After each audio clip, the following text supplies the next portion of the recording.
রাজনীতি কখনো এই কমপ্লেক্স সিচুয়েশনের মধ্যে যায় নাই। অতএব সে বুঝতে পারছে আওয়ামী ভোটার ব্যাংকটাকে অ্যাবজর্ব করা ছাড়া তার ফিউচার পলিটিক্স নাই। অতএব এই পলিটিক্সকে সে কিভাবে অ্যাবজর্ব করবে? ৭২-এর সংবিধান রেখে, কাঠামো রেখে, চুপ্পুকে রেখে, এবং যেটা সে ভোটে সাকসেসফুলি করেছে।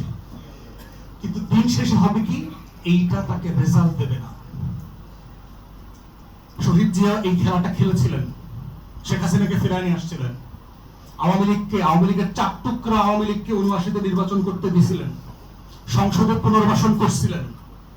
এরশাদের মতো একটা কুলাঙ্গার মুক্তিযোদ্ধা না, পাকিস্তানের স্ট্যান্ডার্ড সোলজার ছিল, তাকে সেনাপ্রধান করেছিলেন। Despite all the request from different quarters, তাকে সেনাপ্রধান করা উচিত না, তারপর করেছিলেন।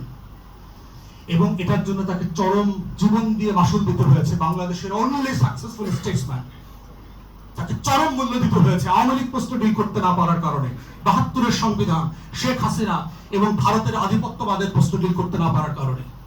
এবং আজকেও দেখতে পাচ্ছি এই একই বিএনপি এক্স্যাক্টলি সেম ভুলগুলা প্রিম্যাচিউরলি করছে প্রত্যেকটা ইস্যুতে। এবং এই যে প্রিম্যাচিউর বার্থ যেটা হবে প্রিম্যাচিউর বিহেভিয়ারের কারণে, এইটা আপনার জন্য আপনি নিতে পারবেন না। It would be so much for you to take. অথবা আমরা বলছি যে এখনো সময় আছে, please come back to your senses. Behave just simply with your common sense.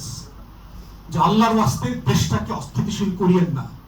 111-এর মতো ডিফারেন্ট কোন সেটআপের কাছে বাংলাদেশটা বেঁচে দিয়েন না। আমরা এই জাতি ৫৫ বছর পরে আমরা একটা স্টেবল, সেফ এন্ড সিকিউর দেশ দেখতে চাই, যেখানে এভরিবডি প্লেস দেয়ার ক্রিটিক্যাল রোল, এবং সেইটার সুযোগ এখনো আছে।